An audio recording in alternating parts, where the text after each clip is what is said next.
Mogul Motivation, educating and empowering entrepreneurs 1 week at a time. Presented by True Stories Media. And I am your host, Antoine Twiz Taylor. Good morning, ladies and gentlemen. Thank you for tuning in to another episode of Mogul Motivation. Welcome back. I'm happy that you are here. If this is your first time listening, this podcast is for the aspiring entrepreneur who is trying to get over that hump and make it happen. This podcast is for anybody with a dream that just wants to be successful. This is episode 97. For 97 consecutive weeks, I have done this podcast, and I'm just grateful for everybody who faithfully tunes in and listens, to all of the subscribers, to everybody who posts on social media and shares it. I truly appreciate it. And I ask that if you haven't done so already, please leave a review for this podcast if this podcast helps you out. And if you haven't subscribed yet, go ahead and subscribe if this is your first time listening, like I said before. When you get a chance, don't forget to visit the website, www.mogulmotivation.com, where you will find free and practical blog posts on how to start and efficiently run your business. So this week, we're going to talk about something that every human deals with and every human has. In a Christian and a Catholic faith tradition, you don't have to be a Christian, you don't have to be a Catholic, but these are the facts according to that tradition. There are 7 deadly sins. I know we have all heard about these 7 deadly sins before. But of those 7 deadly sins, many scholars will say and argue that pride is the most deadly of all of them. They say pride is the sin that gives birth to the other 6. And, pride is associated with arrogance. It's something that basically, that we as humans deal with on a day-to-day basis, whether we know it or not, because sometimes we think we're above certain things. We think we're better than certain things. But I want you to understand that you commit a sin against your ambition when you're prideful. When you think that you're too good for something, you can potentially be stepping away from doors that can lead you to the next level in your life and in your business, on your entrepreneurship journey.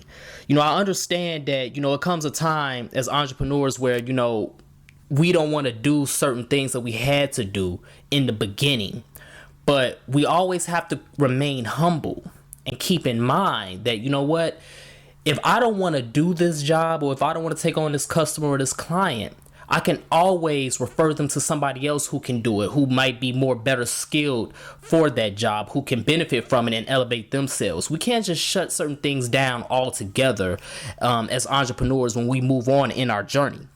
But that's later on down the line.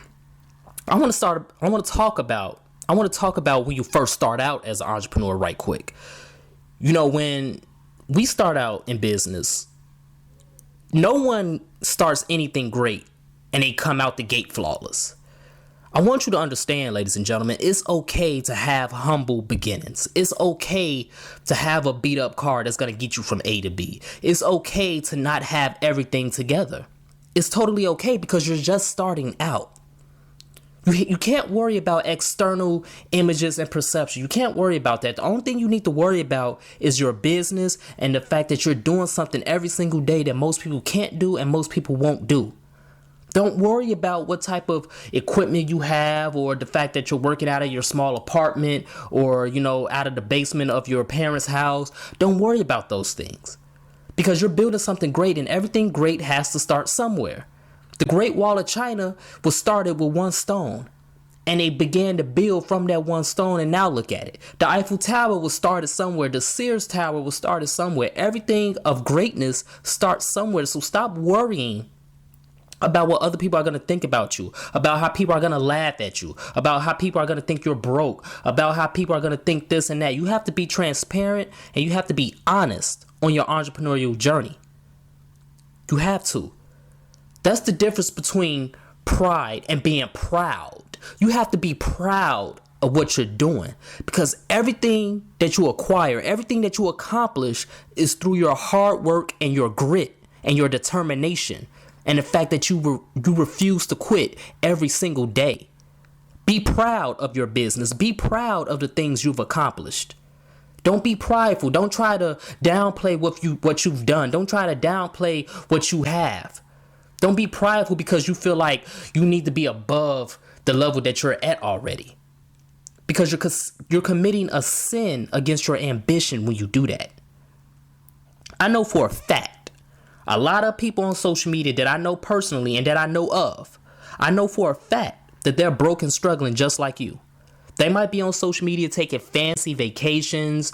They might have these fancy titles, business coach, business consultant, things like that. And when you get a chance, go listen to a past episode. Titles mean nothing. Listen to that episode. People would have these titles in their bios. They would have 1 million followers. They have like 30,000 followers. Each post that they make on Instagram and Facebook will average 400, 500 likes. And they might seem like they're a successful entrepreneur, that they're balling. But they're not. I know for a fact people like that are broke and struggling just like you. I can't speak on everybody, but the people that I know who fit that description, some people that I know who fit that description are just like you right now. They're building from the ground up, but they're so brainwashed and worried about external imagery and what people are going to perceive them as, that they refuse to be transparent, they refuse to make an impact, and they refuse to make progress on their entrepreneurial journey. You see, people are content with looking rich, but they don't really want to be rich. They don't really want to work to be rich, because they're content with looking rich. That's what the social media age has done to us as humans. It's all about imagery, but it's not about innovation. It's not about integrity. It's not about work ethic anymore. So be proud of your humble beginnings. It's okay if you had food stamps when you was a kid. It's okay if you have food stamps now. Life is hard. Life is a bitch. But you have to realize that this is a temporary stage in your life. And I'm just using the food stamps welfare example because I really want to paint this picture. Be proud of where you're at. Because just because you're proud of what you've accomplished in your stage in life doesn't mean that you're content with it. You still have ambition and you're still grinding to get to that next level in your life and in your entrepreneurial journey. Never be prideful. Never be arrogant. Do not become that person.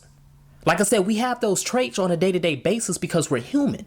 But do not let that pride consume you to where you block out opportunities that's going to elevate you to the next level of success. Be proud. Proud is greater than pride. Patience is a virtue. You're going to get there. You just have to have patience. Just like I mentioned the 7 deadly sins earlier, the flip side of that is the 7 virtues. And the greatest of those 7 virtues, scholars will argue, is patience. Patience is the key to success. It's cliche. I know it sounds cliche, and I know I mention it week after week, episode after episode, but it's the truth. Your patience is going to get you there. As long as you continue to work and continue to do what you're doing and what you have to do, win the day. Every single day, outline your task and accomplish those tasks and win the day one by one. Your patience is going to take you to the next level. That's a fact. You can't forget about that. So the last thing I want to mention, people will applaud other folks for getting a new job. If you're unemployed, you get a job, people will applaud them. People will applaud that person for getting a promotion. People will applaud people on their, weight loss journey. But we don't applaud entrepreneurs. We do not applaud people when they say they started a business or when they're making progress with that business.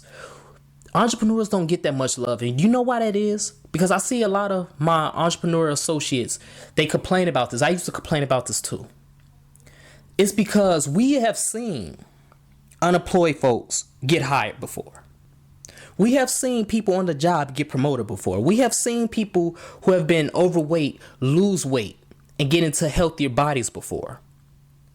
But how often do we see people who start businesses and grow them to become $1 million success? How often do we see that? We see it on TV, sure, but we don't see it in people that we know every day. That's why we don't applaud entrepreneurs. And I'm telling you right now, ladies and gentlemen, it's okay if they don't applaud you.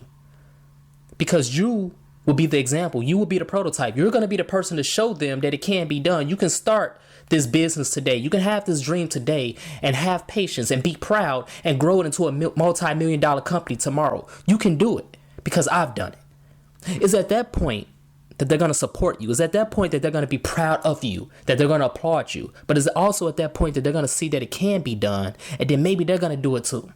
So I don't want you to be upset that all these other people get all this love and affirmation. I don't want you to be upset that all these other people get this love and admiration and you don't. Just keep working.